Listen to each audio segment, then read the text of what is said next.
کہ اندر جی گولی لگی, اندر ایک سوراخ ہم نے مارا اور اس کے اندر صرف وائٹ سا کوئی اوز کرتا ہوا فلوئڈ نکلا ہے. تو کہتے ہیں بس وہ ان کو وہ جو اوپر کا وہ کیا کہتے ہیں وہ جو روف ریک وہ لگا ہے ایکسپلوژن کے ساتھ. بٹ آپ نے بالکل صحیح کہا, اس کی انویسٹیگیشن ہے کوئی نہیں, ہمیں پتہ نہیں کیا بیک گراؤنڈ ہے. رحمان سے میں نے بات کی, وہ کہتے ہیں جی میں نے 3 ازبک پڑھے. بھائی 3 ازبک پکڑے ہیں تو بتاؤ ہمیں کہاں ہے ان کے کوئی انکوائری کرو, کیا ہوا کیا نہیں ہوا. اینڈ اور اچھا انٹرسٹنگ بات, ایک دن پہلے جنرل ندیم تاج اور جنرل نصرت نعیم, یہ آن ریکارڈ میں آپ کو بات بتا رہا ہوں, یہ بے نظیر کے پاس گئے تھے. انہوں نے کہا تھا کہ جی جلسہ نہ کریں کیونکہ ہمیں انٹیلیجنس رپورٹس ہیں یہاں کچھ نہ کچھ اٹیک ہوگا. بے نظیر ریلیکٹنٹ تھی, ناہید خان نے کہا نہیں یہ ہوگا, ان کی کانسٹیچوئنسی تھی اور یہ جلسہ ہوا. اور اس کے بعد آپ کے پاس ریسٹ اگین از ہسٹری. امین فہیم تھے گاڑی کے اندر, اللہ کرتا ان سے کوئی کو پوچھ لیتا. یہ بڑا ایک مسٹیریس قسم کا ایک حادثہ ہوا ہے جس میں we lost a very great leader. ایسے ہی ہے سر, کنٹینیو کریں گے ڈسکشن کو. نوید چودھری صاحب, سر آپ سے میرا سوال ہوگا آج کی پیپلز پارٹی کے حوالے سے, آپ کو لگتا ہے یہ بے نظیر بھٹو کی ویژن کی عکاسی کرتی ہے؟ بہت شکریہ. دیکھیں پاکستان پیپلز پارٹی کو جب میں بطور صحافی دیکھتا ہوں تو یقینی طور پر اس کا مینیفیسٹو بھی بہت اچھا ہے اور کارکنوں سے قیادت کا جو رابطہ وہ بھی بہت اچھا ہے. اس کی پاپولیرٹی ڈیمیج ہوتی گئی ہے. بھٹو صاحب کا جو نظریہ تھا اس کو کیری کیا بے نظیر صاحبہ نے. آصف زرداری صاحب کو اور طرح کے چیلنج درپیش تھے لیکن انہوں نے بھی بہت ہمت اور جرأت کے ساتھ سارے معاملات کو آگے بڑھایا. اب جو گراؤنڈ پہ چیلنجز آپ کے لیے پیدا ہو جاتے ہیں اس سے آپ نے کیسے نمٹنا ہے, یہ ہوتا ہے اصل امتحان. آصف زرداری صاحب کی یہی بہت بڑی اچیومنٹ ہے کہ بہت سارے مشکلات کے باوجود وہ سندھ میں کم از کم اپنی پاپولیرٹی رکھنے میں کامیاب ہے اور باقی صوبوں کے اندر ان کا وجود ہے اس طرح سے نہیں ہے جیسے پہلے تھا. تو یہ کہنا ہے کہ یہ بے نظیر صاحبہ کے دور والی پیپلز پارٹی کی طرف سے ہے یا اس کو کنٹینیو کر رہی ہے, ویسا تو معاملہ نہیں ہے. لیکن جو حالات ان کو پیش ہے بعد میں اس میں یہ بھی غنیمت ہے. اور آصف زرداری صاحب ویسے تو سیاست کے بہت بڑے کھلاڑی ہیں لیکن 2018 کے الیکشن سے قبل بلکہ 2011 میں جب پی ٹی آئی بنائی جا رہی تھی اس وقت بھی جب صدر پاکستان تھے, جس طرح سے وہ اسٹیبلشمنٹ کے ساتھ چلے اور استعمال ہوئے اس سے ان کی پارٹی کو سب سے زیادہ نقصان پہنچا. کیونکہ اس پارٹی کے ہی جو لوگ تھے بہت زیادہ تعداد میں وہ منحرف ہو کر پی ٹی آئی میں چلے. اب معاملہ یہ ہے کہ آج کے دن ہمیں, آپ نے جو سوال پی جے میر صاحب سے کیا تھا میں اس پر تھوڑی سی بات کرنا چاہوں گا. جی سر, ہمیں یہ جائزہ لینا چاہیے کہ ایک انٹرنیشنل سطح کے لیڈر جو بہت باوقار سیاستدان سلجھی سیاستدان تھی ان کو شہید کیا گیا. اس میں اب 3-4 پہلو جو ہیں وہ کبھی نظر انداز نہیں کرنے چاہیے. نمبر 1, اس وقت کے فوجی عامر صدر نے یہ کہا کہ آپ کی واپسی کے بعد آپ کی جان کا جو معاملہ ہے, تحفظ کا معاملہ ہے, وہ میں دیکھوں گا, میرے علم میں ہے کہ میں نے اس کو کیسے آگے لے کے چلنا ہے. کھلی دھمکی تھی, کچھ لوگوں کے نام بھی گئے, بے نظیر صاحب نے خط بھی لکھا. پہلا پوائنٹ. دوسرا پوائنٹ یہ ہے اس میں کہ پہلی اور آخری مرتبہ دیکھیں پیرنٹس آرگنائزیشن کوئی بھی ہو دنیا کے کسی بھی کونے میں ہو, جب کوئی بڑا واقعہ ہوتا ہے تو وہ ذمہ داری قبول کرتے ہیں. اگر انہوں نے نہیں کیا ہوتا تو وہ کہتے ہیں کہ دیکھیں یہ ہمارے بندوں نے کیا ہے, ہماری کوئی اور شوٹ تھی, ہماری کوئی ذیلی تنظیم تھی, اس نے کیا ہے. مقصد کیا ہوتا ہے, ٹیررسٹ آرگنائزیشن کا ٹیرر اور بڑھانا, دہشت اور پیدا کرنا. پہلی دفعہ ایسے ہوا کہ بے نظیر صاحبہ کی شہادت کے بعد اس وقت کے جو ٹی ٹی پی کے سربراہ تھے بیت اللہ محسود, انہوں نے پاکستان سے صحافی انوائٹ کیے اور انوائٹ کر کے انہوں نے بتایا کہ اس معاملے سے ہمارا کوئی لینا دینا نہیں, ہم عمل نہیں کرتے, یہ آپ اپنے گھر کے اندر دیکھیں. یہ بڑی عجیب و غریب بات تھی. تیسرا بہت جو عجیب و غریب پہلو ہے اس معاملے کا وہ یہ ہے کہ اتنا بڑا واقعہ ہو گیا, بہت اتنا دیکھیں نا, اس سے بڑا واقعہ کیا ہوگا. بے نظیر صاحبہ جیسے لیڈر شہید کر دی گئی اور باقاعدہ بتایا گیا کہ کیا جائے گا اور پھر ہو گئی. جو جائے وقوع تھا اس کو دھونے کا حکم دیا گیا. وہ کس نے دیا یہ مسٹری نہیں ہے, لیکن اس میں رگڑا کس کو لگا. راول پنڈی کے جو سی سی پی او تھے یا غالباً وہاں آر پی او کہتے ہیں اس کو, ان کو لگ گیا, ایس ایس پی کو لگ گیا, ایس پی کو لگ گیا, ان کو جیل تک جانا پڑ گیا. تو انہوں نے بعد بتایا کہ ہم نے تو کارڈن آف کیا تھا کیونکہ ہمیں تو کرائم اسپاٹ سے بہت ساری چیزیں ریکوائرڈ تھیں, یہ کچھ چھوٹا کیس تھا, اس سے ہائی پروفائل واردات کیا ہوگی. لیکن اس وقت کے جو ڈی جی ایم آئی تھے میاں ندیم اجاز صاحب, انہوں نے آرڈر دیا تھا, یہ بات بعد میں سامنے آئی. پھر آصف زرداری صاحب کے بڑے تحفظات تھے اس سارے معاملے پر، لیکن انہوں نے صبر کا دامن ہاتھ سے نہیں جانے دیا. اور سب سے بڑا ان کا میں سمجھتا ہوں جو کنٹریبیوشن ہے پاکستان کی سیاست میں وہ یہ ہے کہ انہوں نے اس موقع پر جب پورا ملک سلگ رہا تھا پاکستان کھپے کا نعرہ لگایا، یعنی کہ پاکستان ایک ہے، پاکستان قائم رہے گا، اور بڑے مدبرانہ طریقے سے معاملات کو لے کے آگے چلے. تو اس حوالے سے جتنی بھی مسٹریز ہیں جن کا آپ ذکر کر رہی ہیں وہ انفولڈ ہونا باقی ہے. ویسے تو ہمیں لیاقت علی خان صاحب کے قتل کے بارے میں بھی صحیح علم نہیں ہے کیسے کیسے ہوا، پتا ہے ہمیں، لیکن لیبوریٹ کرتے ہیں تو بات کسی اور طرف نکل جاتی ہے. تو بینظیر صاحبہ کا جو قتل ہے اس کے اصل مجرمان کی گرفتاری، انہیں جہاں تک پہنچانا یا کم از کم ان کی نشاندہی سر، جس طرح کرنا. بلاول بھٹو زرداری کہہ رہے ہیں کہ بی بی کا قتل ایک مذموم سازش تھی، آپ اس سے ایگری کر رہے ہیں؟ 100% مضمون سازش تھی، اور اس میں کوئی بھام نہیں ہے کہ ایک جنگ میں منصوبہ بندی کی گئی. دی نیوز اور جنگ میں رپورٹ شائع ہوئی جس میں یہ بتایا گیا کہ جس وقت جس سپاٹ پر بینظیر صاحبہ کو شہید کیا گیا اس سے چند دن پہلے لیاقت باغ اور اس کے ارد گرد کی عمارتوں پر باقاعدہ فل ڈریس ریہرسل کی گئی کہ کیا طریقہ ہوگا. یہ لیور والی بات تو ایک ہے نا کہ لیور محترمہ کے سر پہ لگا اور ان کی شہادت ہو گئی. ارینجمنٹ یہ تھا کہ جس وقت وہ گاڑی سے باہر نکلیں گی تو سنائپر شوٹر بھی وہاں لگائے گئے تھے. یہ بات کی انکوائری میں سارا کچھ سامنے آیا. میں آپ کو چھپی خبر بتا رہا ہوں، وہ خبر جو دی نیوز میں اور جنگ میں چھپی اور پاکستان کے سب سے بڑے اخبار میں، تو اس میں یہ بتایا گیا کہ معاملہ کس طریقے کے ساتھ تھا. یہ ایک فول پروف ٹینٹ تھی جس میں انہوں نے طے کر رکھا تھا کہ کسی صورت میں محترمہ کو زندہ واپس جانے نہیں دیا جائے گا. یہ ہم پر، آپ پر، پوری قوم پر یہ قرض ہے کہ ہم کچھ اور نہیں کر سکتے تو اصل قاتلوں کی نشاندہی کے لیے آواز اٹھاتے رہے، مطالبہ کرتے رہے، کم از کم نشاندہی تو ہو. ٹھیک ہو گیا سر، اگر مطالبہ کیا جاتا ہے تو کیا اصل قاتلوں کی نشاندہی ہو سکے گی یا نہیں؟ شاداب صاحب آپ کیا کہنا چاہیں گے؟ سر، بی بی شہید کی آج 16ویں برسی منائی جا رہی ہے، اظہار خیال کر دیجئے آپ بھی. جی بسم اللہ الرحمن الرحیم. دیکھیں، جو سب سے پہلے تو آپ نے جو بات کی ہے کہ قاتل پکڑے جائیں گے کہ نہیں پکڑے جائیں گے، میرا نہیں خیال کوئی اس طرح کا کوئی امکان ہو، کیونکہ پیپلز پارٹی کی اپنی حکومت رہی اس دوران. ان کے بعد آصف علی زرداری صاحب صدر پاکستان رہے، پاورفل صدر تھے، اور اس وقت اگر بی بی شہید کے قاتلوں کو نہیں پکڑا جا سکا تو اب تو خیر وہ بات بہت پرانی ہو گئی ہے، اور میرا نہیں خیال کہ کوئی ہلکا سا بھی اس طرح کا کوئی ہم یہ سوچیں بھی کہ بی بی شہید کے قاتلوں کو پکڑا جائے گا. لیکن سب سے امپورٹنٹ چیز اس کے اندر یہ ہے کہ بی بی شہید ہو یا پاکستان پیپلز پارٹی ہو، آپ کو پتہ ہے کہ یہ ہمیشہ جو ہے وہ ایک لیفٹ کی لائن لے کے چلتے ہیں. اور ان کا آپ کو پتہ ہے بی بی جب آئی، کارساز کا واقعہ ہوا، وہاں پر ایک اٹیمپٹ کی گئی، لیکن وہ بڑی ایک دلیر خاتون تھی اور ان کو پتا تھا، ان کو یہ بتایا بھی گیا تھا کہ آپ کی جان کو خطرہ ہے، خطرہ ہو سکتا ہے. لیکن ان تمام باتوں کے باوجود وہ انہوں نے بالکل ایک سیکنڈ کے لیے کہیں وہ چاہتی تو وہ بھی اپنی جان بچا کے کسی دوسرے ملک میں جا کے بیٹھ جاتی اور انتظار کرتی رہتی، لیکن انہوں نے اپنے لوگوں میں رہنا پسند کیا. کارساز جیسا خوفناک واقعہ ہوا، اس کے باوجود وہ پھر باہر نکلتی رہی لوگوں میں. ابھی بھی جہاں پر ان کو شہید کیا گیا تھا لیاقت باغ میں، وہ اگر وہ گاڑی میں ہی اپنی بیٹھی رہتی جہاں پر ان کو مسلسل کہا جا رہا تھا کہ تھریٹ ہے تو یقیناً وہ آج ہم میں ہوتی. لیکن انہوں نے ہمیشہ پریفر یہ کیا تھا کہ جو عوام ہیں ان کے ساتھ، ان میں گھل مل کے رہے، عوام کے ساتھ جڑے رہے پاکستان کے لوگوں کے ساتھ. لیکن انفارچونیٹلی بڑا ایک خوفناک میں سمجھتا ہوں کہ پاکستان کو بہت بڑا نقصان تھا، کیونکہ اگر محترمہ بے نظیر بھٹو شہید کی ہم بات کریں تو وہ بڑی ایک معتدل سی سیاستدان، یعنی کہ انہوں نے سیاست کو سیاست کے طرز پہ چلانا ان کا، آپ کو پتہ ہے جب تک پاکستان پیپلز پارٹی محترمہ بے نظیر بھٹو شہید کے پاس تھی اس وقت تو اسٹیبلشمنٹ کے حوالے سے بھی ان کی کوئی ایسی پیپلز پارٹی کے بارے میں نہیں سوچا جا سکتا تھا کہ یہ اسٹیبلشمنٹ کا سہارا لے کے حکومت بنائیں گے، وہ ہمیشہ پیچھے رہ جاتی. اب میرا خیال ہے اس کی ساری سیاست میں ان کی اقتدار جو ہے وہ 4-5 سال کا ہی ٹوٹل رہا. اگر وہ بھی اسٹیبلشمنٹ کے ساتھ بیٹھ جاتی، جا کے مذاکرات کرتی دیگر جماعتوں کی طرح، تو ان کا بھی ایک لمبا ٹینیور جو ہے ایز اے پرائم منسٹر گزر سکتا تھا. اچھا شاداب صاحب، جس طرح سے آپ بات کریں تو پھر آج کی پیپلز پارٹی آپ کو لگتا ہے کہ بے نظیر بھٹو کے ویژن کی عکاسی کرتی ہے؟ نہیں، ٹوٹلی ڈیفرنٹ ہے.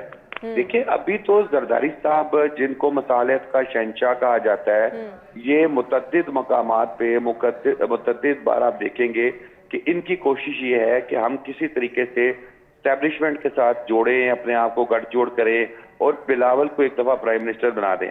اب میں آپ کو بتا رہا ہوں کہ محترمہ بی بی شہید جو ہیں, ان کی 30-35 سال کی سیاست میں صرف 4 یا 5 سال کا اقتدار تھا. یہاں پر تو ٹوٹلی ڈفرینٹ ہے. جب ان کی شہادت ہوئی ہے اور آصف علی زرداری صاحب نے چیزوں کو ٹیک اوور کیا ہے, تو پیپلز پارٹی کی تو وہ جو کہتے ہیں نا متس, یا جو پیپلز پارٹی کی ایک سائیکی ہے وہ ٹوٹلی چینج ہو گئی. آپ کو جو پرانے, آپ لاہور میں دیکھ لیں, باقی شہروں میں دیکھ لیں, جو پرانا آپ کو جیالہ نظر آتا تھا وہ ایک نظریاتی تھا. اس کے پاس کھانے پینے کو کچھ نہیں ہوتا تھا, وہ پھٹے ہوئے کپڑوں کے ساتھ جیے بھٹو کے نعرے لگا رہا ہوتا تھا. ٹھیک ہے نا, وہ مطلب میں نے تو یہاں دیکھا ہے وہ گدھا گاڑی پہ بھی ایک وہ ملنگ سا پھر رہا ہوتا تھا, وہ جیے بھٹو کے نعرے اور ترانے لگا کے چل رہا ہوتا تھا. کھانے کے پیسے نہیں ہوتے تھے اس کے بعد. یہ وہ لوگ تھے جو نظریاتی لوگ تھے, جو بھٹوازم کو یا بی بی کو پسند کرتے تھے. اب تو پیپلز پارٹی میں بھی آپ کو پراڈو, لینڈ کروزرز اور اس سے کم کوئی نظر نہیں آئے گا آپ کو. تو پیپلز پارٹی میں مجھے کوئی ایک ورکر ٹائپ بتا دیں آپ, جو مطلب یہ مانی پہلوان جس طرح میں بات کر رہی ہوں, کچھ عرصہ پہلے تک ان کے ساتھ پیپلز پارٹی میں تھے, تو یہ اس ٹائپ کا کون سا کریکٹر ہے جو نظریاتی پیپلز پارٹی کے یا زرداری صاحب کی پیپلز پارٹی کے ساتھ ہے؟ جب سے زرداری صاحب نے ٹیک اوور کیا ہے, پیپلز پارٹی کی psyche, political vision totally change ہو گیا ہے. ٹھیک ہو گیا سر, کنٹینیو کرتے ہیں. پی جے میر صاحب, جیسے شاداب صاحب کہہ رہے ہیں کہ آپ کی پیپلز پارٹی جو ہے وہ نظریاتی پارٹی نہیں رہی ہے, سر اس پر کیا کہنا چاہیں گے؟ اور جیسے آج بلاول بھٹو زرداری نے نہ صرف 10 نکاتی اپنا منشور پیش کیا ہے, انتخابی مہم کا باقاعدہ آغاز کیا ہے, ساتھ ہی انہوں نے یہ بھی کہہ دیا کہ سازش کے تحت ان کی پارٹی کو پنجاب سے نکالنے کی کوشش کی گئی. سر اس پر بھی کمنٹ کیجیے گا. دیکھیں, پنجاب سے تو بالکل نکالا. یہ پیپلز پارٹی واحد پاکستان کی پیپلز پارٹی تھی جو کہ کراچی سے لے کے لڈی کوتل تک رہتی تھی, اور اس کی پریزنس ہر جگہ موجود تھی. تو اس کو مارجنلائز اور ریجنلائز کیوں کیا؟ آپ نے سندھ تک اس کو محدود رکھا ہے. So there has to be reason for it. یہ کیا وجہ ہے کہ ایک بڑی major political party and popular political party Punjab کے اندر بالکل ڈیسیمیٹ ہو جائے؟ یہ بہت بڑا ایک سوال ہے. Why, what is the reason? اور اس کے ساتھ ساتھ جب ہم بات کہتے ہیں, آج جب زرداری کی بات کرتے ہیں کہ آصف زرداری آ گئے, انہوں نے اپنا نظریہ لے کے آئے, تو یہ ہوتا ہے. دیکھیں, یاد رکھیں, جو بھٹوازم ہے وہ تو آپ ختم نہیں کر سکتے, یہ چلتی اسی کے اوپر ہے, لیکن اس کی جو پریکٹیکلٹی اور موڈز آف ورکنگ ہے وہ تھوڑے سے بالکل چینج ہو گئے. بالکل شاداب صحیح بات کریں, بٹ the question arises کہ آپ نے day by day, year by year change بھی کرنا ہے. آج کتنے لوگوں کو پتا ہے کہ ذوالفقار علی بھٹو کیا تھے؟ کتنے بچوں کو پتا ہے؟ کتنے بچوں کو پتا ہے آپ کے پرانے لیڈر کیا؟ قائد اعظم کا کس کو پتا ہے؟ تو کوشچن ہے, ہم ان کو ریوائیو کرتے ہیں جب وہ ان کی ڈیتھ اینیورسری اور ان کی برتھ اینیورسری. یہ چیز جو ہے ہمیں 12 months of the year آپ کہہ لو کہ اس کو اویئر کرنا چاہیے. ہر پولیٹیکل پارٹی کا لیڈر, آپ نواز کا کرو, آپ زرداری کا کرو, عمران کا کرو. عمران تو خیر نیو پلیئر ہے پولیٹیکل سرکلز کے اندر, بٹ ان کمپیریزن جو آپ کے پرانے ہیں آپ سر کیسے کریں گے جب آج کے سیاسی لیڈر, اگر بلاول بھٹو کی بات کریں, وہ کہتے ہیں کہ بزرگ سیاستدان جو ہیں وہ پاکستان کا ماضی ہیں, اب ہم نے ماضی کو نہیں دہرانا ہے, اس کی بات ہی نہیں کرنی. تو پھر یہ جتنے بھی الیکشن لڑ رہے ہیں نا, ان کو کہیں یہ ریٹائر ہوں تو نئے لوگ لے کے آ جاؤ. دیکھو نا, سمپل از دیٹ. آپ نے پرانوں کو بھی رکھنا ہے, ان کے ایکسپیرینس کو آپ نے یوز کرنا ہے. آج بھی ہماری حکومت جو ہے وہ پرانے فارن سیکرٹریز کو انگیج رکھتی ہے, ان کو فارن ڈپلومیسی کے اندر ان سے ان کے ایکسپیرینس کے ساتھ بات کرتی ہے. آپ ان کو بالکل کھٹے کر نہیں ڈالتے. پرانے فوجی بھی لے لو, پرانے جج لے لو, اور پرانے جو بھی آپ لے لو, ان کو آپ رکھتے ہو اپنے ساتھ, ان کا ایکسپیرینس. یہ کیا بات ہوئی کہ آپ 70-80 کے ہو گئے تو نہیں جی آپ ان کو بس قبرستان کا تیار کرو؟ نو, لرن فرام دیم. نئی پود کو آپ آگے لے کے آؤ. نئی پود آپ کے پاس ہے, یہ Bilawal is a new product, منسلائی is a new product, Salik ہے, اس کے بعد یہ ان کے اسون کے بچے ہیں, یہ سارے ہیں. آپ ان کو لے کر, کیونکہ ہم نے تو کرنی ہے مروسی سیاست, تو سمپل از دیٹ, آپ ان کو ٹرین کرو. اگر نہیں کرو گے تو پھر آپ کا ایک عام آدمی آؤٹ آف دا ونڈو آ جائے گا, جو کہ آنا شروع ہو گئے. بالکل سر, ایسا ہی کنٹینیو کریں گے ڈسکشن کو. نوید صاحب, آپ کیا کہیں گے؟ بلاول بھٹو نے یہ بھی کہا کہ جن کے ساتھ ہم نے 16 ماہ حکومت کی, اب ان سے ہمارے راستے جدا ہیں. کیا پیغام ہے اس سے؟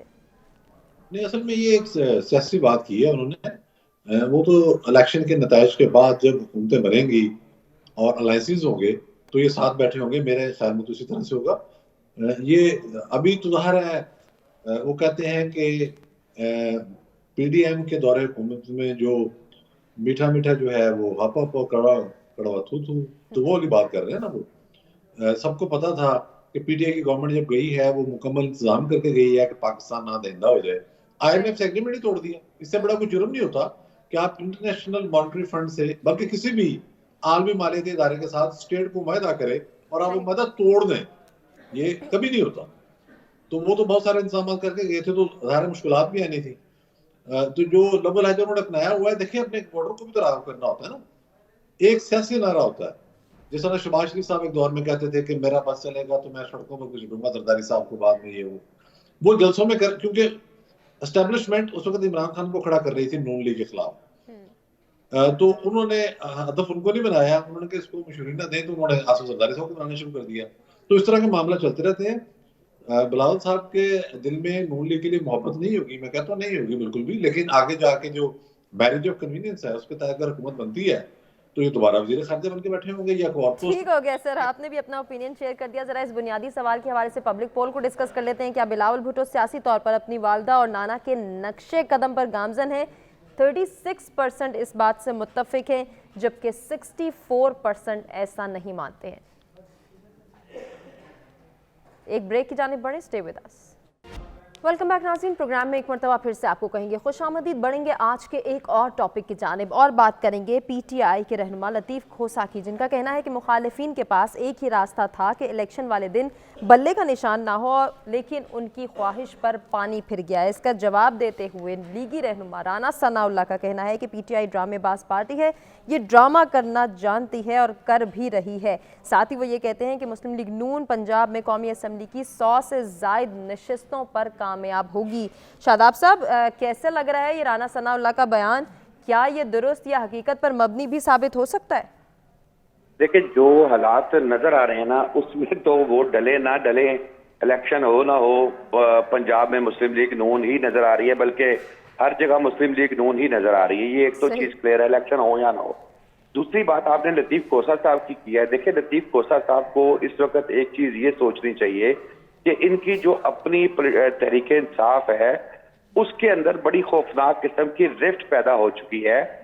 کھوسا صاحب کی جو جوائننگ ہوتی ہے وہاں پر آپ کو نہ علی ظفر صاحب نظر آتے ہیں، نہ وہاں پر آپ کو کوئی اور لیڈرشپ میں سے نظر آتا ہے. یہ دو گروپس بنے ہیں. ایک گروپ جو ہے وہ اس کو حامد خان صاحب ہیڈ کر رہے ہیں، وہ اپنی ٹکٹوں کے لیے الگ لوگوں کے انٹرویوز کر رہے ہیں، جس میں علی گوہر صاحب ہیں اور ان کے ساتھ بیرسٹر گوہر ہیں اور یہ سارے لوگ ہیں. ایک طرف لطیف کھوسا صاحب ہیں، وہ کہتے ہیں کہ جی گوہر صاحب جو ہے یہ کل کے بچے ہیں، ان کو سیاست کا کیا پتا، میں اگر آتا تو میں چیئرمین ہوتا. دیکھیں جب کسی بھی پولیٹیکل جماعت کے اندر ناراضگی رفٹ پیدا ہو جاتی ہے، ایک دوسرے کی ٹانگیں کھینچنا شروع کر دیتے ہیں، تو اس میں کہاں نظر آئے گا. آپ دیکھیں نا، ایک طرف لطیف کھوسا صاحب جن کا ماضی سب کے سامنے ہے، پیپلز پارٹی میں وہ گورنر بھی رہے، پھر بڑی سیٹس انہوں نے انجوائے کی، پھر پیپلز پارٹی کے خلاف ہو گئے.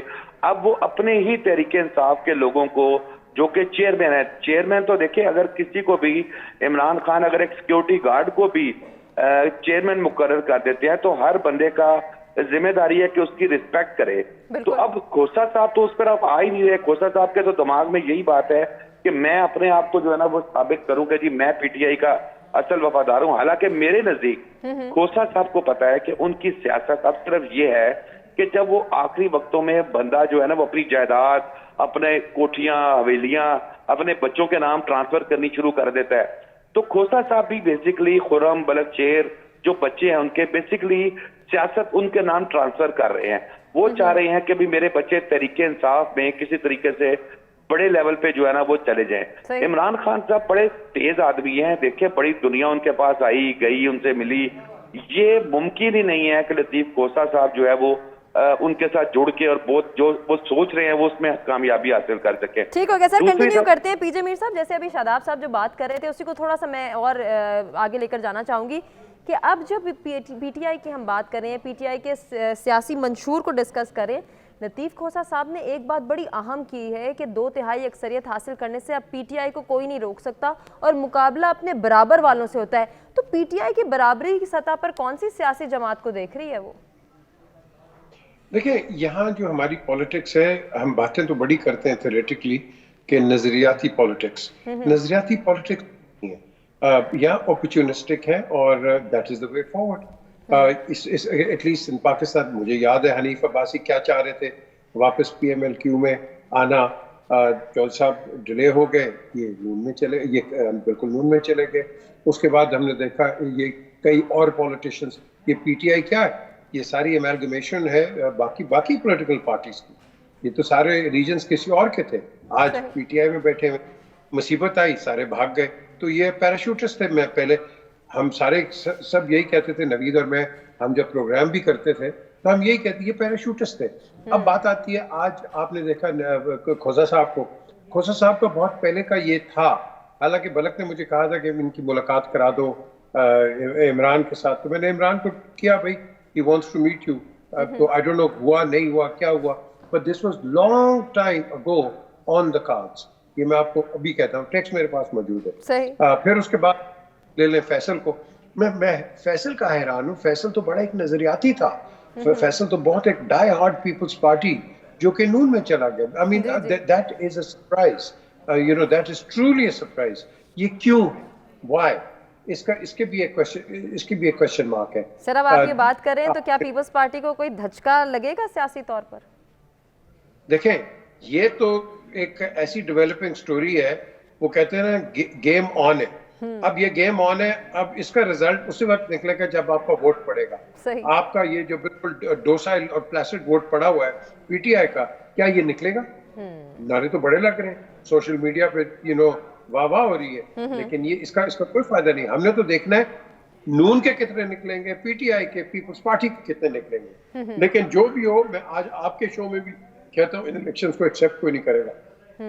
یعنی کہ پھر شور شرابہ ہوگا، جیسے بلاول کہہ رہے ہیں الیکشن کے بعد دمادم مسکل اندر ہوگا، تو پھر کیا دھرنے کی سیاست ہوگی سر دوبارہ؟ نہیں جی، دھرنے کی سیاست نہیں ہوگی. بلاول صحیح بات کریں، ہی از ٹاکنگ سینس. یہی ہوگا، کیونکہ جب تک آپ دیکھو نا، یا تو آپ آج سارے بیٹھ جاؤ، ایم او یو سائن کر لو کہ جو بھی جیتے گا ہم اس کو کہیں گے بھائی ویل ڈن، آپ جیت گئے، ہم آپ کے ساتھ ہیں، ہم آپ پہ تنقید بھی برائے تعمیر کریں گے، ہم آپ کو تنگ نہیں کریں گے. لیکن آپ کی جو اکانومی کے حالات ہیں وہ اتنے خراب ہیں کہ کوئی بھی آئے گا، آج آپ دیکھ لیں گے، نوٹ کر لیں، ریکارڈ کر لیں گے کہ ایسی تنقید ہوگی کہ اگلی حکومت جو ہے وہ میرا خیال 2.5-3 مہینے سروائیو نہیں کر سکے گی. کیونکہ اکنامک ریفارمز لانا کرنا، اس ملک کو واپس آن ٹریک لے کے آنا، یہ بڑا مشکل کام ہے. صحیح، مشکل اور کسی حد تک جو ہے ناممکن بھی نظر آ رہا ہے اگر حالات ایسے ہی رہے. نوید چودھری صاحب، سر آپ کیا کہنا چاہیں گے؟ پاکستان تحریک انصاف بھی پر امید نظر آ رہی ہے کہ آنے والا وقت ان کا ہے، مسلم لیگ نون بھی پر امید ہے، بلکہ بہت زیادہ کانفیڈنٹ ہے. بلاول بھٹو کہہ رہے ہیں کہ اب نوجوانوں کی سیاست ہوگی، نوجوان اس ملک کا مستقبل ہیں اور میں نوجوانوں کی نمائندگی کروں گا. سر ہونے کیا جا رہا ہے؟ دیکھیں جو نظر آ رہا ہے گراؤنڈ پر، ہم تو اسی کی بات کریں گے کہ اس وقت ظاہر ہے مسلم لیگ نون کے جو امکانات ہیں وہ روشن ہیں، اور وہ نہایت اطمینان سے ٹکٹیں بانٹ رہے ہیں، بجائے مہم چلانے کے یا جلسے کرنے کے یا کوئی مار دھاڑ، لفظی مار دھاڑ کرنے کے. وہ آرام سے آتے ہیں، ماڈل ٹاؤن میں اپنا اجلاس کرتے ہیں، اپنی ٹکٹیں بانٹتے ہیں. آج بھی جیسے شمولیت ہوئی مخدوم فیصل صالحات کی، اس طرح سے سارے سلسلے ان کے چل رہے ہیں. تو اور پی ٹی آئی جو ہے ظاہر ہے ان پر مقدمات ہیں اور بڑے سنگین نوعیت کے مقدمات ہیں. وہ اتنے سنگین مقدمات ہیں کہ جب جوڈیشری نے پرانا سسٹم بحال رکھتے ہوئے بدیال صاحب عالم کو ریلیف دینے کی کوشش کی تو وہ ججز بہت زیادہ انڈر کرٹیسزم آ گئے. بلاول صاحب جو کچھ کر رہے ہیں کہ نوجوان اور معاملہ، بات بڑی سمپل سی ہے کہ صرف آپ 3 ملک دیکھ لیں بڑے، جو بائیڈن کی عمر کیا ہے، صدر پوٹن کی عمر کیا ہے، پریزیڈنٹ شی کی عمر کیا ہے، آپ کے سامنے آ جائے گا. وہ خیر وہ بھی ایک سیاسی بیان ہے. اس وقت صورتحال یہ ہے کہ جو نظریاتی چیمپئن بن رہے ہیں کھوسا صاحب، میں آپ کو بتاتا ہوں، مجھے پیپلز پارٹی کے ایک بہت مرکزی رہنما نے یہ بات بتائی ذاتی طور پر. انہوں نے کہا کہ یہ ورچولی ڈیمانڈ کر رہے تھے کہ مجھے بناؤ chairman P C B, cricket board کا چیئرمین، میرے ایک بیٹے کو اٹارنی جنرل آف پاکستان لگاؤ اور ایک کو پنجاب میں ایڈوکیٹ جنرل یا اس طرح کے ان کے مطالبات تھے. تو پارٹی کے لیے ظاہر ہے یہ ناممکن تھا. اس وقت پی ڈی ایم کی حکومت آئی تھی، کیا کراتی؟ تو انہوں نے پھر ان کو ظاہر ہے کولڈ شولڈر دیا اور دینے کا. پھر انہوں نے پھر رائے جدا کی، یہ تو ہے اصل کا نہیں. باقی جو شہزاد صاحب نے کہا ہے وہ بالکل اصل پکچر انہوں نے بتا دی ہے کہ پارٹی کے اندر کھوسہ صاحب کی سخت مخالفت ہے. صحیح. یہ ان لوگوں کے مخالف ہیں, وہ ان کے مخالف ہیں. تو وہ تو ان کی جو آپس کی دھینگا مچھی اور کھینچا تانی آنے والے دنوں میں ہونے والی ہے, وہ مزید صورتحال سامنے آئے گی. ایک چیز یاد رکھیں کہ مقبولیت, قبولیت, یہ ساری چیزیں چلتی ہیں پاکستان میں. ایسا بات درست ہے کہ اسٹیبلشمنٹ چیزیں رن کرتی ہے, لیکن ہمارا ووٹ لوٹا ہوتا ہے. ایک تو پارٹی کا کمیٹی ووٹر ہے, وہ تو ہے ایک خاص حد تک. آگے پھر جو عمومی ووٹر ہوتے ہیں وہ یہ دیکھتے ہیں کہ بھائی یہ حکومت کس کی آنے والی ہے. صحیح. اس کے بعد یہ میری گلی کون بنوائے گا, میری سڑک کون بنوائے گا, میرے بچے کا داخلہ کون کروائے گا, کس کے پاس میں تھانے دار کے خلاف فریاد لے کے جاؤں گا, کس طرح سے میں نے ڈیل کرنا ہے, غمی خوشی میں کس کو میں نے بلانا ہے. تو پھر ووٹر بھی دیکھ لیتا ہے کہ حکومت تو اس کی آ رہی ہے, اب ووٹ بھی نہیں دے دو, ووٹ ضائع نہ کرو. یہ ووٹ سر ضائع نہ صورتحال کرنے کی کس جانب جا رہی ہے؟ کیا ملک میں آنے والا الیکشن استحکام پر مبنی ہوگا, استحکام کا باعث بن سکے گا, یا جیسے ابھی ہم میر صاحب سے ڈسکس کر رہے تھے کہ اگر الیکشن ہو بھی جاتے ہیں تو اس کے بعد جو ریزلٹس آتے ہیں شاید ان کو بھی تسلیم نہیں کیا جائے گا اور ایک اور میس ہم آتا ہوا دیکھ رہے ہیں؟ دیکھیں یہ سارا معاملہ ڈیپینڈ کرتا ہے اسٹیبلشمنٹ کے اوپر کہ اسٹیبلشمنٹ اس وقت کیا رویہ اختیار کرتی ہے. اس وقت اسٹیبلشمنٹ نے نہ تو جو وہ میڈیا اور سوشل میڈیا جو پاکستان میں جھوٹی خبریں پھیلا رہا ہے اس پر کوئی سخت ہاتھ نہیں ڈالنا. ایک آدھ بندہ جو اٹھایا تھا اس کو بھی کسی ڈیل کے بعد رہا کر دیا گیا, اور اب ان سے کہا یہی گیا ہے جو ہمیں نظر آ رہا ہے بطور تجزیہ کار کہ آپ نے فوج پر تنقید نہیں کرنی, باقی آپ جو مرضی کریں. یعنی کہ ملک میں فساد تو کریٹ ہوگا. پھر اس طرح ججز کو بھی جس طرح سے پی ٹی آئی کا دور کے اندر ہدایات تھی یا ڈیل کیا جا رہا تھا ویسے نہیں کیا جا رہا, وہاں سے بھی ایک خرابی پیدا ہونے کا خطرہ ہے. یہ باتیں پولیٹیکل پارٹیز بھی سمجھ رہی ہیں, وہ بھی کہتے ہیں کہ بھائی آپ نے کام کرانا ہے, نہیں کرانا تو نہ کریں. یہ دیکھیں نا باڈی لینگویج بڑی ایزی ہے, تکلیف میں کوئی نہیں ہے, تکلیف میں صرف پی ٹی آئی ہے. آپ نون لیگ والوں دیکھیں تھوڑے ریلیکسڈ ہیں. زرداری صاحب جو ہیں وہ ایک آدھ انہوں نے گرما گرم بیان دیا, بعد میں جب ان کو سمجھ آ گئی کہ میری دال ایک خاص سسیا کے نہیں کرے گی تو وہ بھی ریلیکس ہو گئے. مولانا فضل الرحمان کا قلعہ یہ تھا کہ انہیں خطرہ یہ تھا کہ یہاں سر یہاں یہ بھی سوال پیدا ہوتا ہے جو شاداب صاحب سے ہم کرنا چاہیں گے. شاداب صاحب, جیسے ابھی نوید چودھری صاحب کہہ رہے ہیں کہ نون لیگ ریلیکس نظر آ رہی ہے, کہیں ایسا تو نہیں خاموشی سے ہی وہ جو ہے اپنی اسٹریٹجی چینج کر رہے ہیں اور پالیسی میکنگ پر کام کریں؟ کیونکہ رانا ثناء اللہ سے بھی جب نواز شریف صاحب کے حوالے سے بات ہوئی کہ وہ جلسے جلوس کیوں نہیں کرے, تو انہوں نے بڑی اہم بات کی کہ وہ آن لائن جو ہے وہ جلسے کر رہے ہیں, اجلاسوں میں بیٹھ کر ایک ضلع سے 200 افراد کے انٹرویوز کر رہے ہیں. جیسے ہی اس عمل سے فارغ ہوں گے تو میڈیا پر, سوشل میڈیا پر جو ہے وہ نظر آنا شروع ہو جائیں گے. سر لگتا ہے اسٹریٹجی سے کامیابی حاصل کر سکے گی نون لیگ؟ دیکھیے اسٹریٹجی کوئی بھی ہو, آن لائن جلسے ہوں, آف لائن جلسے ہوں, ایک چیز طے ہے کہ اگلی حکومت مسلم لیگ نون کی ہوگی. اب ہم کان یہاں سے پکڑیں, کان وہاں سے پکڑیں, یہ چیز چھوڑ دیں کہ جی کیسے جلسے کر رہے ہیں. مطمئن ہے مسلم لیگ نون کو بھی یہ بات پتا ہے کہ اگلی حکومت ان کی ہوگی. دیکھیں عمران خان صاحب اس وقت جیل میں ہیں, شاہ محمود قریشی صاحب آج باہر نکلنے کی کوشش کی تو وہ جس طریقے سے ان کو دھکے دیے گئے وہ بھی آپ سب کے سامنے ہے. وہ جماعت تو اب بیچ میں نہیں رہی, ٹھیک ہے.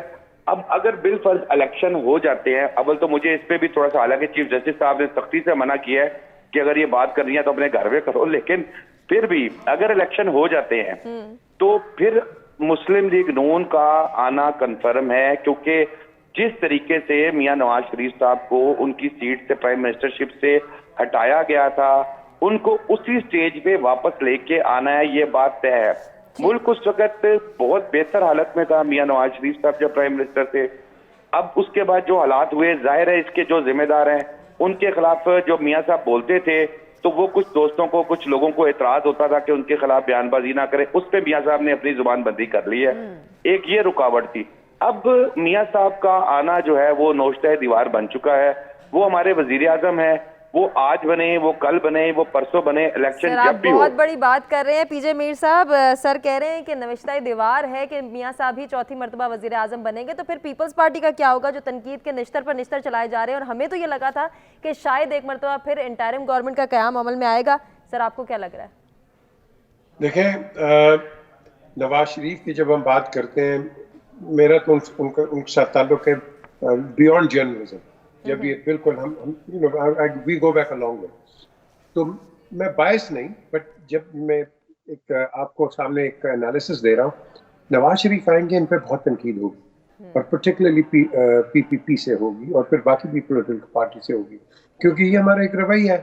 اب کوشچن اٹھتا ہے کہ یہ نواز شریف کو جو ابھی نوید چودھری صاحب نے بات کی ہے, یہ کتنی بیکنگ ملتی ہے کہ ان کو اگر جو کرتا ہے, ان کو یہ جو ہیوی کرٹیسزم آتی ہے, کیا اسٹیبلشمنٹ ان کو سپورٹ کرے گی؟ اگر کرے گی تو یہ کنٹینیو کر لیں گے. کیا یہ اکنامک ریفارمز لے کے آئیں گے؟ اگین یہ ڈپینڈ کرتا ہے کہ کیا پالیسیز آتی ہیں. کیا یہ کیا یہ ایک نیشنل گورنمنٹ بنا لیں گے, جو کہ بنائی ہوئی ہے ہم نے. کیا یہ اکٹھے چل سکتے ہیں؟ اکٹھے ہم نہیں چل سکتے, ہم کسی کے ساتھ اکٹھے نہیں چل سکتے. وہ آیا تھا لون رینجر, وہ کہتا ہے میں تو اب دیکھو, اب میں اکیلا بیٹھا ہوا ہے. اب دا کوشچن از کہ یہ نواز شریف کیا یہ ان کی وہ آپ کہہ لو کہ ایک پولیٹیکل ورکنگ الائنس ہو سکتی ہے؟ ہم نے پہلے ایکسپیرینس میں دیکھا نہیں ہوئی ہے. اپوزیشن میں اکٹھے کیوں ہوئے؟ ایک آدمی کی وجہ سے اکٹھے ہوئے. سو اس میں بڑے فیکٹرز ہیں. تو ڈپینڈ بیسکلی نوید چودھری صاحب کی بات جو بڑی امپورٹنٹ ہے کہ کیا اسٹیبلشمنٹ کس کو سپورٹ کرے گی. وہ جس کو سپورٹ کرے گی اٹ ڈزنٹ میٹر, پھر وہی چلے گا. اگر ہم نے پری ایمپٹ کر دیا جی کہ نواز جیت رہے ہیں یا PPP جیت رہی ہے یا PTI جیت رہی ہے, شور کیا ہے یہ تو جی ہمیں سب کو پہلے پتا تھا. یہاں جو دھاندلی ہو گئی ہے. اب اس جو پھر آپ کا جو ایک مہم, وہ جو جس طرح یہ بلاول کہہ رہا ہے دما دم, تو پھر اس دما دم کو سپریس کون کرے گا؟ اسٹیبلشمنٹ ہی کرے گی نا. تو پھر اس دما دم کو بچانے کے لیے اور اکنامک ریفارمز کو سٹیبلائز کرنے کے لیے ہمیں ایک نیشنل گورنمنٹ چاہیے, تاکہ آپ کو تنقید کرنے والا کوئی نہ ہو. آج سلیکٹڈ گورنمنٹ ہے یہ, کیا اس پہ تنقید ہو رہی ہے؟ نہیں ہو رہی ہے. یہ کام بھی اچھا کر رہے ہیں. بالکل, آپ پنجاب میں دیکھ لو, چیف منسٹر زبردست لگا ہوا ہے, آپ کا گورنر بھی کام کر رہا ہے, پرائم منسٹر بھی لگا ہوا ہے. ٹھیک ہے, at least you are on the right route, that is what matters.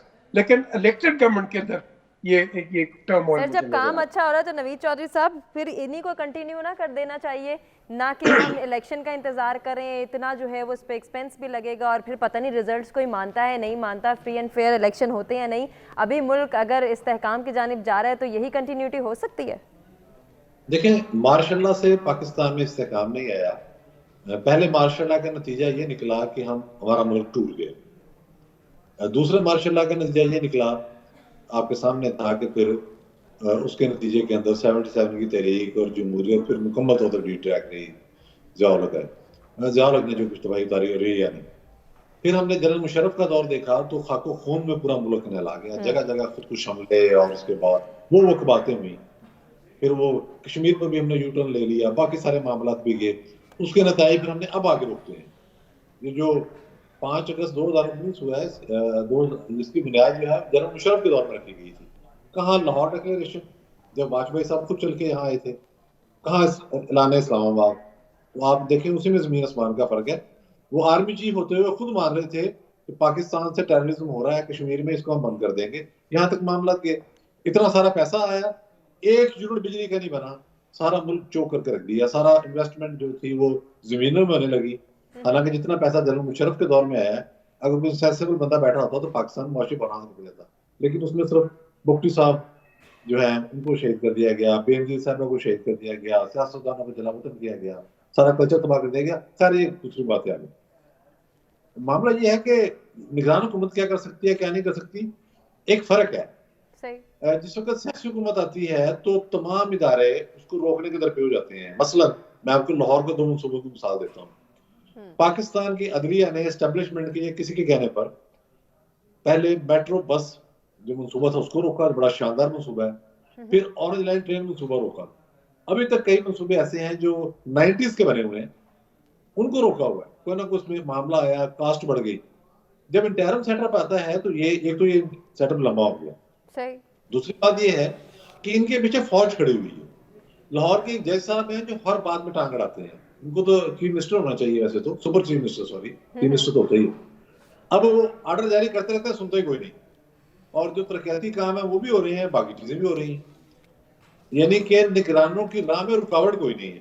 سب کو پتا ہے جن اداروں نے رکاوٹ ڈالنی ہے, نیب نے انہوں نے ڈالنی ہے, یا ججوں نے ڈالنی ہے, یا میڈیا کا ایک سیکشن ہے اس نے ڈالنی ہے. ان کو ہدایت جہاں سے آتی ہے وہ نگرانوں کے پیچھے ہے. تو اس لیے نگرانوں کو فری ہینڈ ملا ہوا ہے. اس وقت ایک فوجی حکومت ہے. ٹھیک ہو گیا سر. ذرا اس بنیادی سوال کے حوالے سے ہم پبلک پول کو بھی ڈسکس کر لیتے ہیں. کیا موجودہ حالات کو مد نظر رکھتے ہوئے نون لیگ پنجاب سے باقی پارٹیوں کی نسبت زیادہ سیٹیں نکالنے میں کامیاب ہوگی؟ صرف 17% کو ایسا لگتا ہے جبکہ 83% ایسا ماننے سے قاصر ہیں. ہم ایک بریک کی جانب بڑھیں، ساتھ رہیے گا.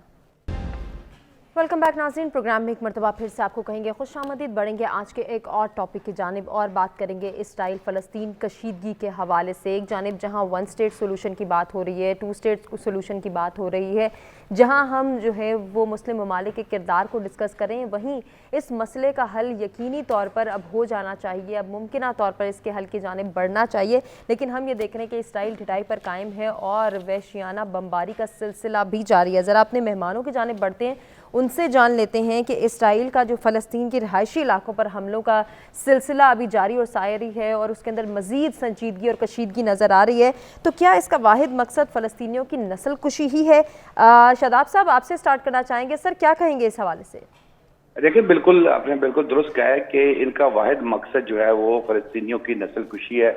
آپ یہ دیکھیں اس میں سب سے بڑا میرے خیال میں جو ملزم ہے وہ مسلم ممالک ہیں. ہم نے OIC بنائی، ہم نے بڑی چیزیں کی کہ جی ہم مسلمان ممالک ہیں، ہمارے سے تیل ہمارے یہاں سے جا رہا ہے، ہر چیز وہ ہمارے مرہون منت ہے. لیکن صورتحال یہ ہے کہ ہماری اتنی جرت نہیں ہے کہ ہم کوئی کسی طریقے سے کوئی بولڈ سٹیپ لے سکیں. بولڈ سٹیپ سے مراد یہ نہیں کہ ہم اس کے اوپر حملہ کریں، کوئی اس طرح کا کوئی ایسا سخت میسج جائے ان کے اوپر. ہمارا یہ سعودی عرب ہے، دیگر ممالک ہیں، یہ پابندیاں عائد کرے. ہماری اپنی کمزوری ہے اور دیکھیں جب تک آپ کمزور رہیں گے آپ پہ دشمن حملہ کرتا رہے گا. امریکہ مکمل سپورٹ کر رہا ہے اسرائیل کی، اس کے سامنے آپ لاکھ کہیں کہ جی بچے شہید کیے جا رہے ہیں، وہاں پر عورتوں کو شہید کیا جا رہا ہے، اس کو بالکل فرق نہیں پڑتا. اس کی ریزن یہ ہے کہ ہماری میجورٹی مسلمان ممالک کی جو ہے وہ اس پہ بالکل خاموش تماشائی بنی ہے اور کوئی بھرپور طریقے سے احتجاج نہیں کیا جا رہا کیونکہ تمام لوگوں کے اپنے مفادات وابستہ ہیں. آج یہاں پر ہمارا ہمسایہ ملک بھارت کوئی سٹیپ لیتا ہے تو اس کی فوراً سنی جاتی ہے. وہ اس لیے سنی جاتی ہے کہ وہ بہت بڑی انڈسٹری ہے، اس سے لوگوں کو فائدہ. ہمارے مسلمان ممالک میں اتنا دم ہی نہیں ہے. میں تو سمجھتا ہوں کہ جو اسرائیل کے اندر ہو رہا ہے، جو غزہ میں کیا جا رہا ہے اسرائیل کی جانب سے، اس تمام چیزوں کا ذمہ دار ہم خود مسلمان ہیں. ہمارے اندر اتنی جان ہی نہیں ہے کہ ہم اس کے اوپر کوئی احتجاج کر سکیں، ہم کوئی پراپر اپنی آواز پہنچا سکیں، ہم کوئی ان کا بائیکاٹ کر سکیں. جبکہ یورپی ممالک بہت سے اس طرح کے ہیں. ہم سے تو یقین کریں کہ وہ لوگ اچھے ہیں جو امریکہ میں بیٹھے ہیں، وہ بے شک جیوز ہیں، لیکن جب وہ احتجاج کرنے نکلتے ہیں تو ہزاروں کی تعداد میں، لاکھوں کی تعداد پہ سڑکوں میں آ جاتے ہیں. جب سے یہ غزہ کا معاملہ ہوا ہے سوائے جماعت اسلامی کے مجھے بتائیں کس بڑی پولیٹیکل پارٹی نے کوئی بڑا ایک اجتماع کیا ہو یہاں پر عمران خان کو ڈبونے کے لیے، زرداری صاحب کو ڈبونے کے لیے، نواز شریف صاحب کو دبونے کے لیے تو بڑے بڑے ہم کٹ کر لیتے ہیں، مینار پاکستان پہ مظاہرے کر لیتے ہیں.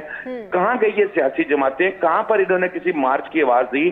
کہاں انہوں نے غزہ کے شہیدوں کے لیے آواز دی؟ لیکن سر یہاں سوال یہ بھی پیدا ہوتا ہے جو میں میر صاحب کی جانب تھرو کروں گی کہ میر صاحب اگر پاکستان میں اجتماع ہو بھی جاتے ہیں، آواز اٹھا بھی لی جاتی ہے، مظاہرے بھی کر لیے جاتے ہیں، تو کیا وہ افیکٹو ہوں گے؟ کیا عالمی دباؤ کے بغیر صرف پاکستان میں احتجاجی مظاہرے کرنا اسرائیل کی ڈھٹائی پر کان دھرے گی؟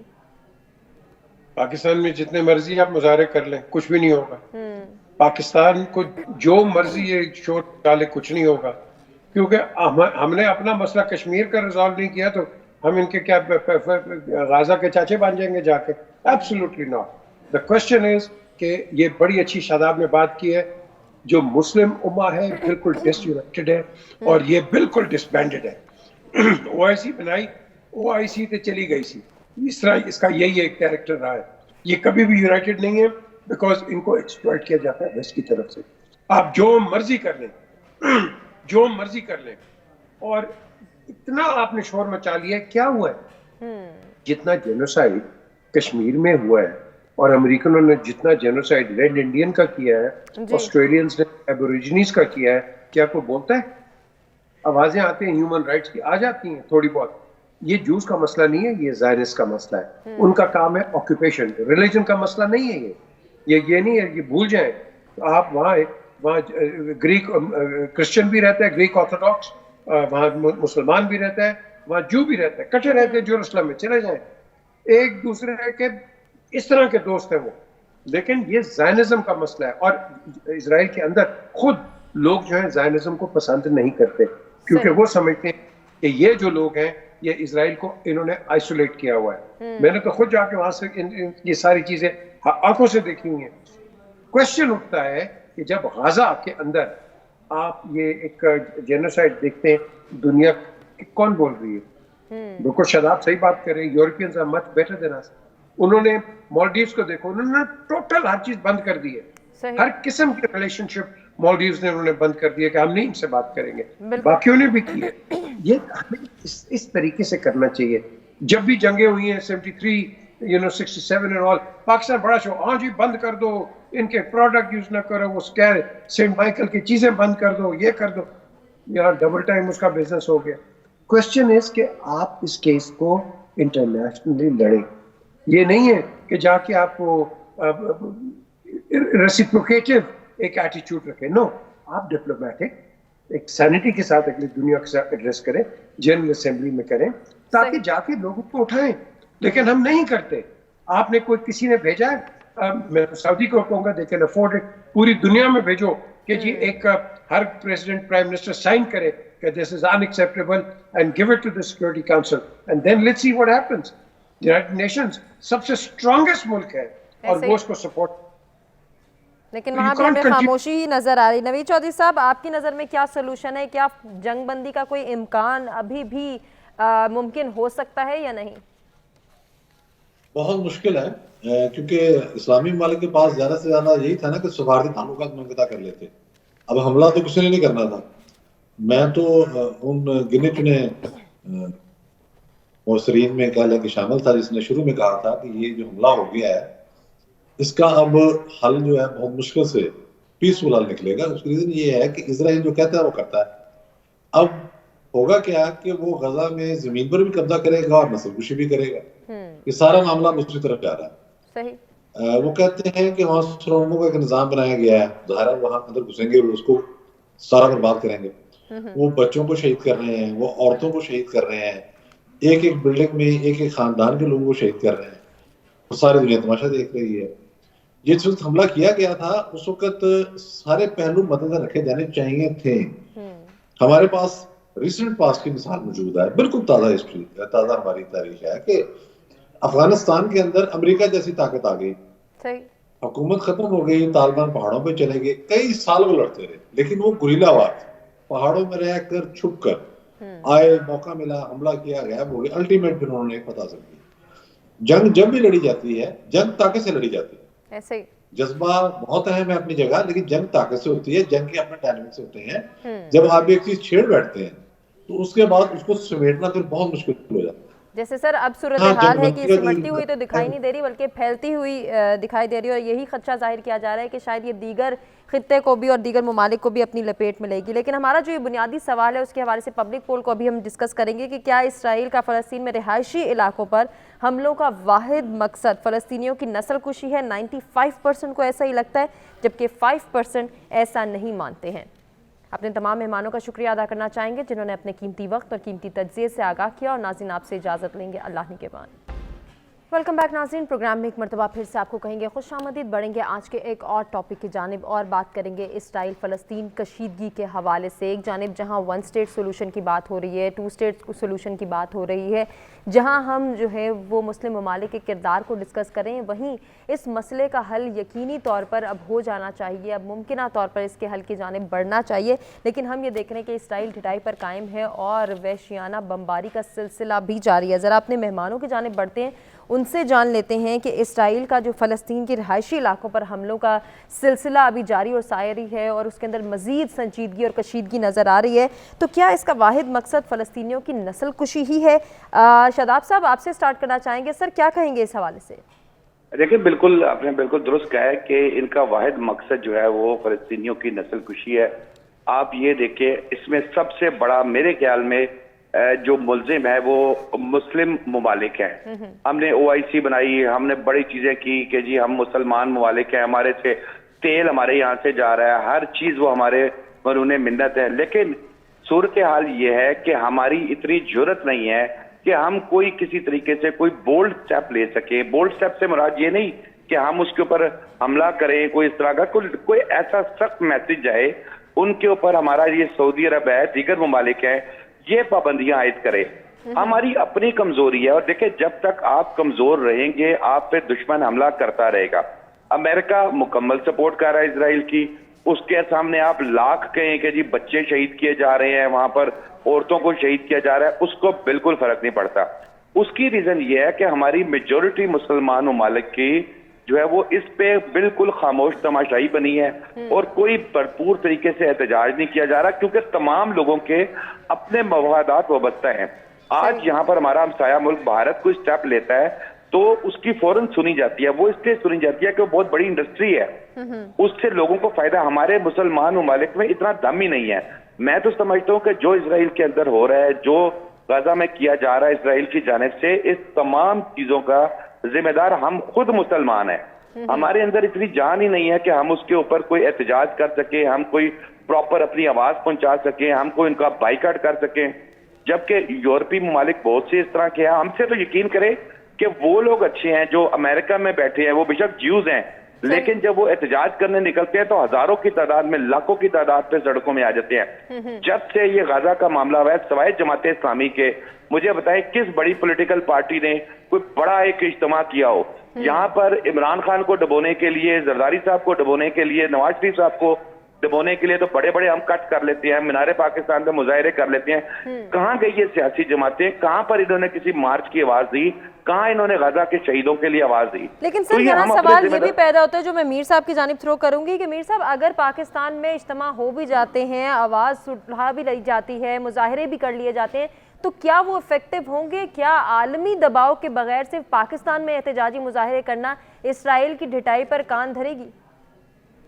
پاکستان میں جتنے مرضی آپ مظاہرے کر لیں کچھ بھی نہیں ہوگا. پاکستان کو جو مرضی یہ شور ڈالے کچھ نہیں ہوگا, کیونکہ ہم نے اپنا مسئلہ کشمیر کا ریزالو نہیں کیا تو ہم ان کے کیا غازہ کے چاچے بن جائیں گے جا کے؟ Absolutely not. The question is کہ یہ بڑی اچھی شاداب نے بات کی ہے, جو مسلم امہ ہے بالکل ڈس یونائٹڈ ہے اور یہ بالکل ڈسبینڈڈ ہے. او آئی سی بنائی, او آئی سی تے چلی گئی سی, اس طرح اس کا یہی ایک کیریکٹر رہا ہے. یہ کبھی بھی یونائٹڈ نہیں ہے بیکاز ان کو ایکسپلائٹ کیا جاتا ہے ویسٹ کی طرف سے. آپ جو مرضی کر لیں, جو مرضی کر لیں, اور اتنا آپ نے شور مچا لیا ہے. کیا ہوا ہے؟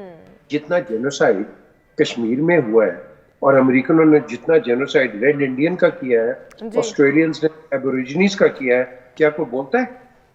آوازیں آتی ہیں ہیومن رائٹس کی, آ جاتی ہیں تھوڑی بہت.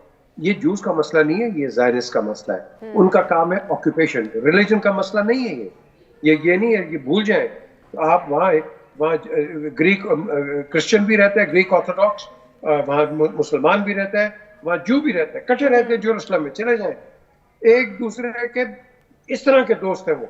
لیکن یہ زائنزم کا مسئلہ ہے, اور اسرائیل کے اندر خود لوگ جو ہیں زائنزم کو پسند نہیں کرتے, کیونکہ وہ سمجھتے ہیں کہ یہ جو لوگ ہیں یہ اسرائیل کو انہوں نے آئسولیٹ کیا ہوا ہے. میں نے تو خود جا کے وہاں سے یہ ساری چیزیں آنکھوں سے دیکھی ہوئی ہیں. کوشچن اٹھتا ہے کہ جب غزہ کے اندر آپ یہ ایک جینوسائیڈ دیکھتے ہیں, دنیا کون بول رہی ہے؟ بالکل شاداب صحیح بات کر رہے ہیں, Europeans are much better than us. انہوں نے مالڈیوز کو دیکھو, انہوں نے ٹوٹل ہر چیز بند کر دی ہے.